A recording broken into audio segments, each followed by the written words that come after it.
Welcome to Tales from the Periodic Table. I'm your host, Ron Hipschman, and today we're going to talk about the element lanthanum. I have a sample of lanthanum right here in this vial. I think you can see it's kind of a shiny metal. It's protected from oxidation inside of this vial. So let's get back to our slides. Here we see the beautiful periodic table produced by Theodore Gray. As I've mentioned in previous episodes, Theodore has written one of my favorite books called The Elements, and I encourage you to pick this book up.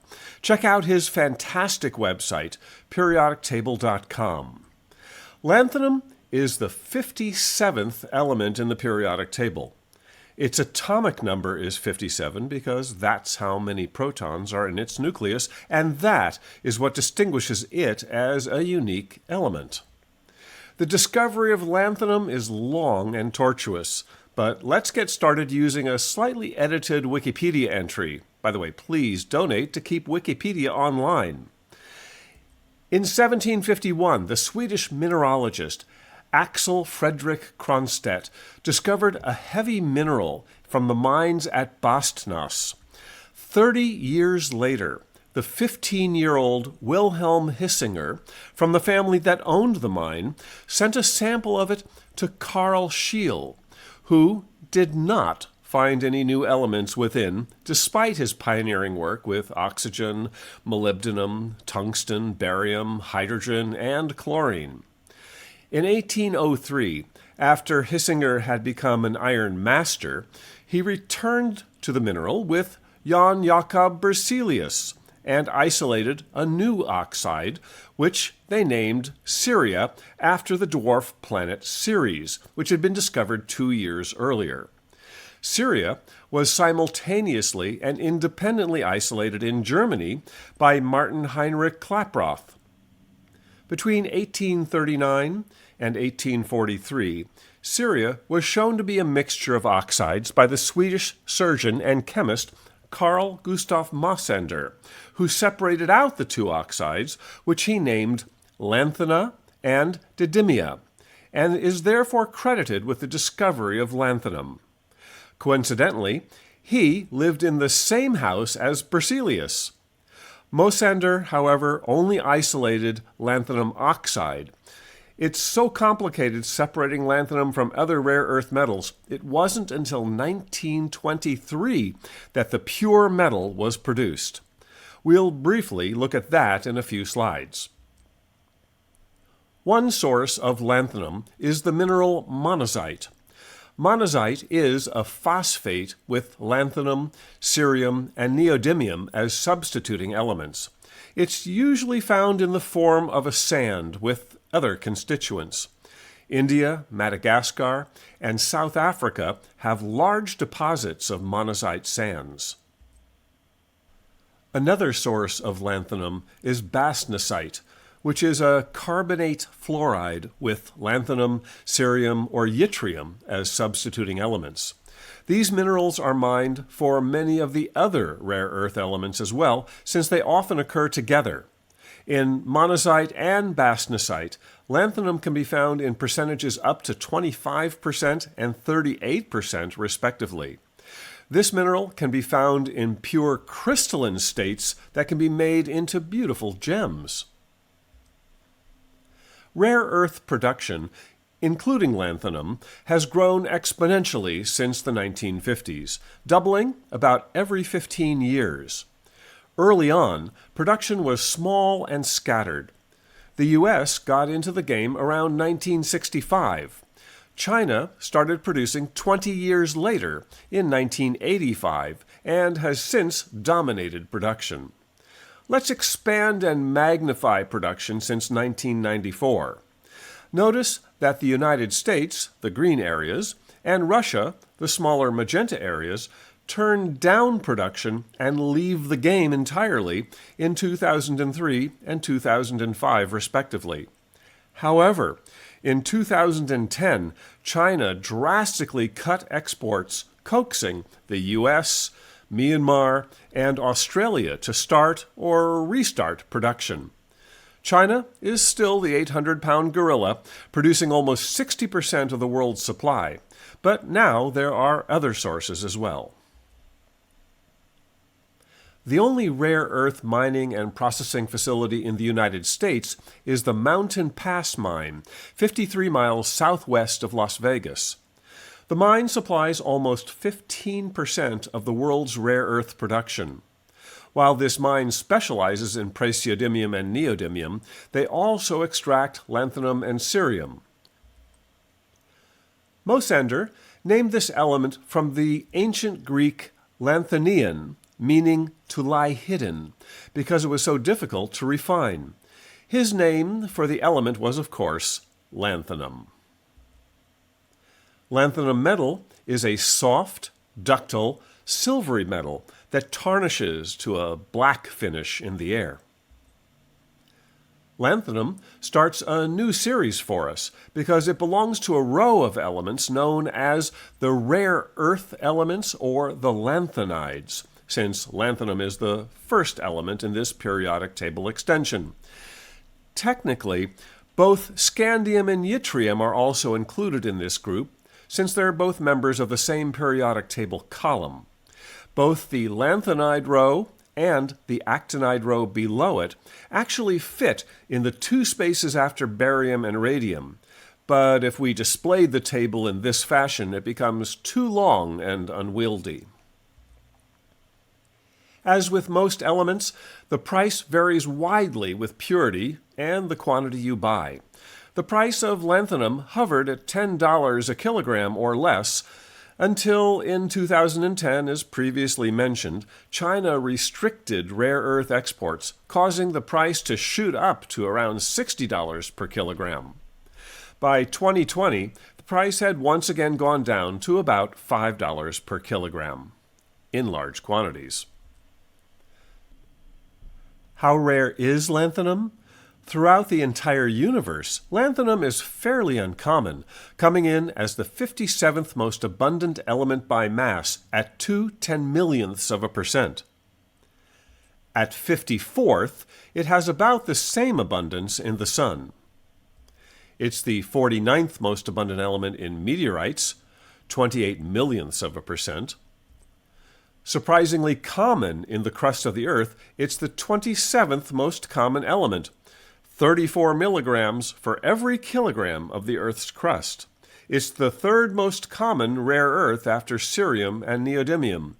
It's actually 3 times as abundant as lead. Lanthanum is the 55th most abundant element in the oceans.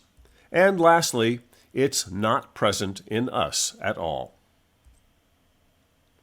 This complicated version of the periodic table shows the evolution of the elements through the history of the universe. Here, you see each element square with a tiny chart of its own, showing that element's growth over the age of the universe by various processes. Lanthanum is here. I understand this looks complicated, but let's look at just lanthanum a little closer. The horizontal axis of this square represents time from the Big Bang to now. The vertical axis shows the proportion of lanthanum created by various processes. The vast majority of lanthanum present today is believed to be produced by dying low-mass stars, the magenta area.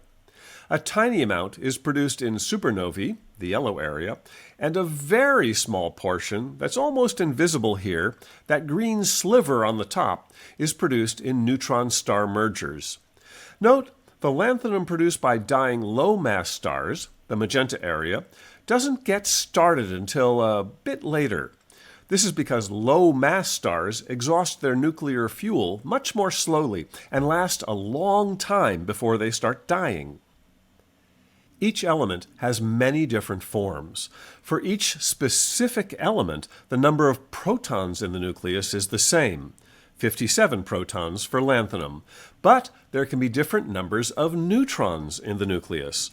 All these different forms are called isotopes, and they're chemically identical to each other, but with slightly different weights. The number you see next to the chemical symbol is the total number of protons and neutrons in the nucleus. There are 39 known isotopes of lanthanum, making it, along with barium and mercury, one of the elements with the most isotopes. Of these 39, there's only one stable non-radioactive isotope, lanthanum-139. Lanthanum is therefore a monoisotopic element. There are 23 of those, by the way. Even though there's only one stable isotope, there is another very long-lasting radioactive isotope that also exists in nature.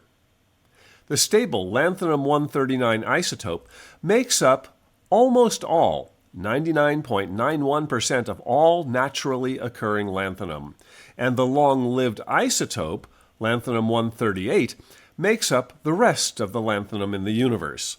By the way, the word isotope comes from the Greek isos, meaning same or equal, and topos, meaning place, since all these various forms of lanthanum occupy the same place in the periodic table. Of the radioactive isotopes of lanthanum, these are the longest lived, the ones with half-lives over 1 hour. More on what a half-life is in the next slide. The longest lanthanum half-life is lanthanum-138, with a half-life of 20.2 billion years. That's almost 1.5 times the age of the universe, so you can see why a bit of it still occurs in nature. It hasn't had time to decay away yet. What's a half-life? Well, this graph shows an exponential decreasing curve. As an example, let's say we start with 1,024 atoms of any of the isotopes from the previous slide. You'll see why I chose 1,024 atoms. Hint, it's a power of 2, and we'll be doing a lot of dividing by 2. If you wait one half-life, half of your isotope will decay, and you'll have 512 atoms left. If you wait one more half-life, half of that half decays, leaving you with 1/4 of the original 1,024, or 256 atoms. Another half-life, half again as many, or 128 atoms, and so on. Just keep dividing by 2 every half-life. After 10 half-lives, you'll have about 1/1000th of your original amount. By the way, notice there's one remaining atom after 10 half-lives. If you waited one more half-life, your remaining atom would have a 50-50 chance of decaying in that time. Lanthanum has a moderate density at 6.1 grams per cubic centimeter. As a reminder, water has a density of 1 gram per cubic centimeter. I've put up a couple more densities here for you. Here's a graph of the elements from highest density to lowest density. When I do this talk with an actual audience, I have a set of blocks so you can feel density for yourself, but we'll have to wait to do this until we're back face to face. My set of blocks have a wide range of densities, with the densest at tungsten, to lead, to copper, to iron, to titanium, to aluminum, and magnesium. They also have plastic and wood blocks, but those are not technically elements. Again, lanthanum's density is 6.146 grams per cubic centimeter, the magenta circle, sort of between titanium and iron. Lanthanum has a fairly low melting point at 919 degrees Celsius, or about 1,686 degrees Fahrenheit. But it boils at a fairly high 3,464 degrees Celsius, 6,267 degrees Fahrenheit. That's 2,545 degrees C above its melting point. When you heat lanthanum, it expands, but not by much, only by 12 millionths for every degree Celsius. About the same as iron. Aluminum expands twice as much. If we compare the size of the lanthanum atom to that of hydrogen, we'd see something like this. The lanthanum atom is a little over 3.5 times the size of hydrogen. It has the largest atom of all the rare earth elements. Those two outer electrons are held fairly loosely. By the way, a picometer is a trillionth of a meter. Atoms are small. Here are the atom sizes sorted from largest, cesium, on the left, to smallest, helium, on the right. Lanthanum is the 24th largest sized atom. Lanthanum, though probably not soft enough to cut with a butter knife, is soft and ductile.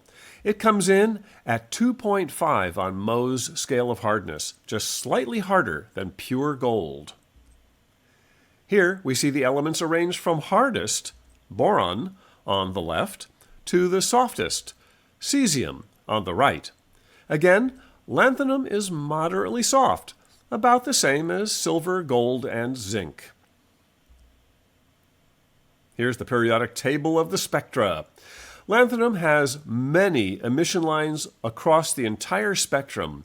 These cannot be excited in a flame, as we've seen in previous elements. Let's take a look at a few applications of this not-so-rare rare earth element. One of the earliest applications was to provide illumination.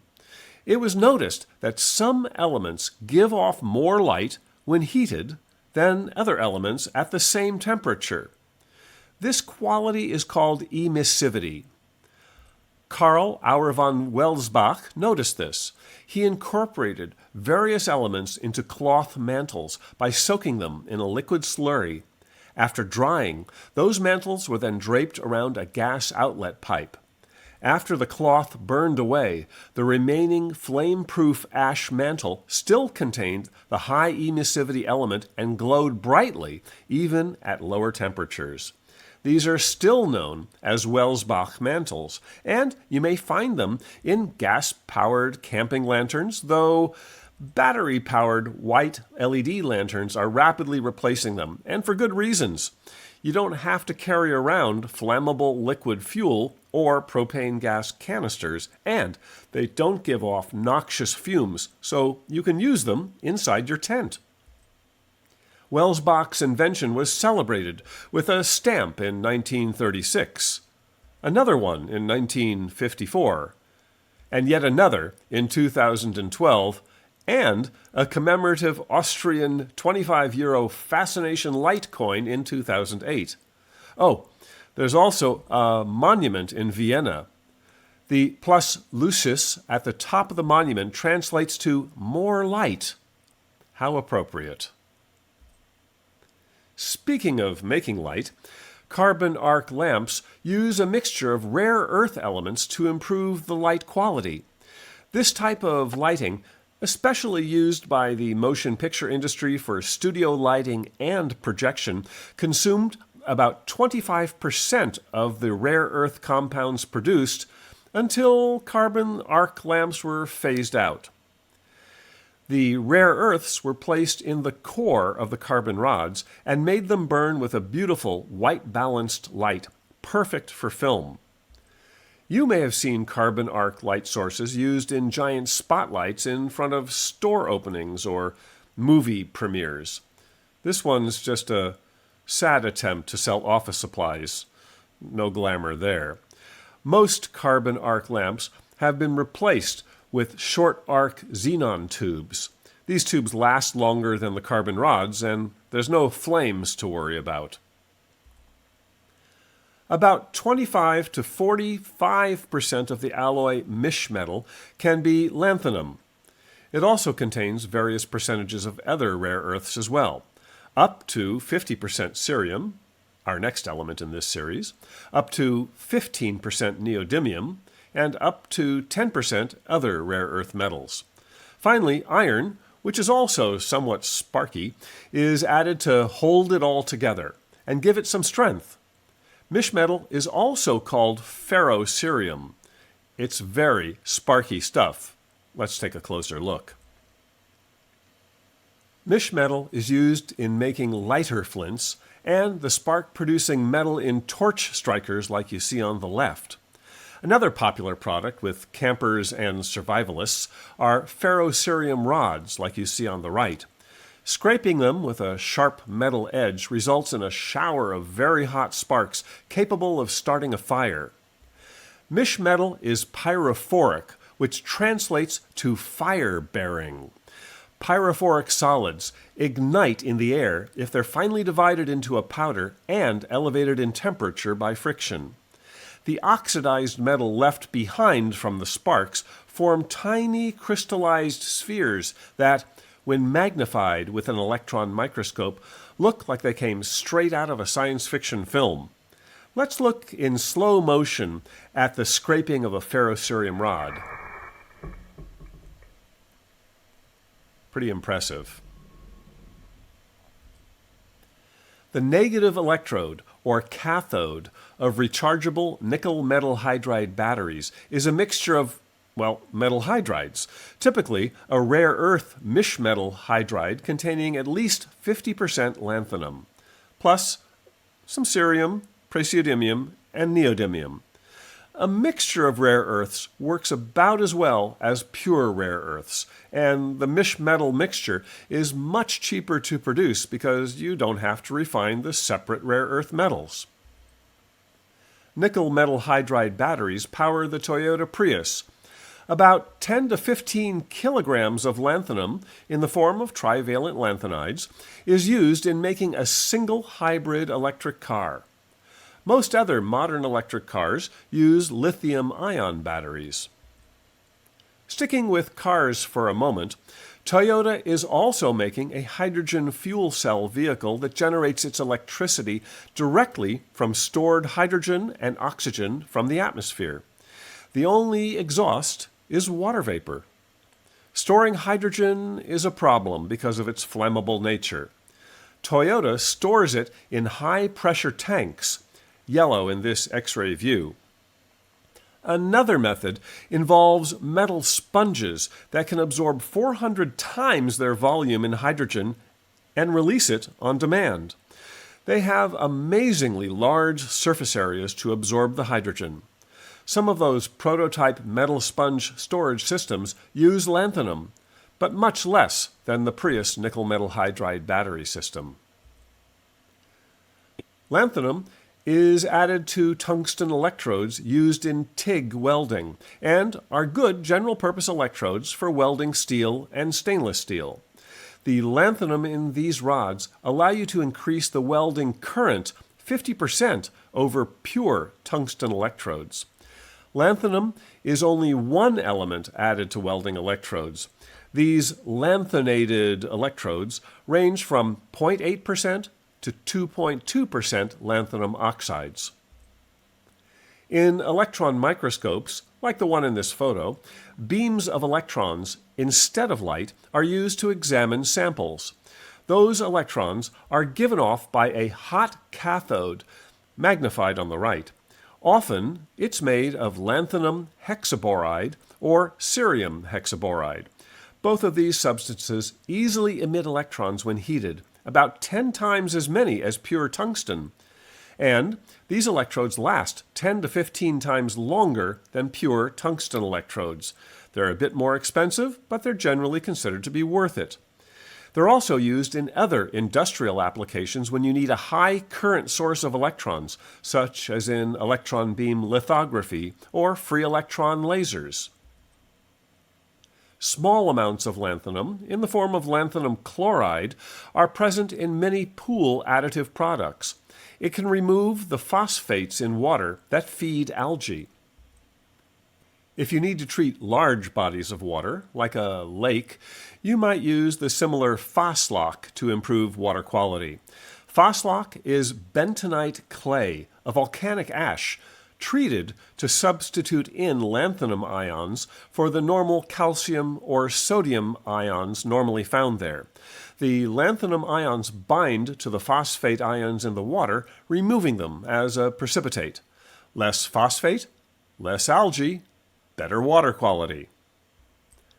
And I apologize because I know how we all feel watching those endless prescription medication commercials on television, but similar to phosphate-removing chemicals for pools and lakes, lanthanum carbonate was approved as a medication called Phosrenol by Shire Pharmaceuticals to absorb excess phosphate in the body for cases of hyperphosphatemia seen in end-stage kidney disease. Lanthanum has no known native biological role in humans, so your body does not contain any of this element. Although not very toxic, I wouldn't suggest eating any lanthanum. Though there's no biological role in humans, it is used by certain types of extremophile bacteria, such as this methylacidophyllum fumariolicum. These were first found in 2007 in hot mud pools surrounding volcanic vents near Naples, Italy. This is a volcanic mud pot in Yellowstone National Park. The early lanthanide elements, such as lanthanum, cerium, praseodymium, and neodymium, are used by the bacteria to break up methane to feed the organism. How amazing that an organism evolved to use such elements as an essential part of their metabolism, and in such an extreme environment. As usual, we'll end this talk with Mary Soonley's elemental haiku about lanthanum. Down in the cheap seats, underneath the main table, leading your namesakes. In the next program in this series, we'll look at the second element in the rare earths or lanthanides row, the element cerium. We hope you'll join us. This is your host, Ron Hipschman. Thank you for watching this Tales from the Periodic Table program about lanthanum.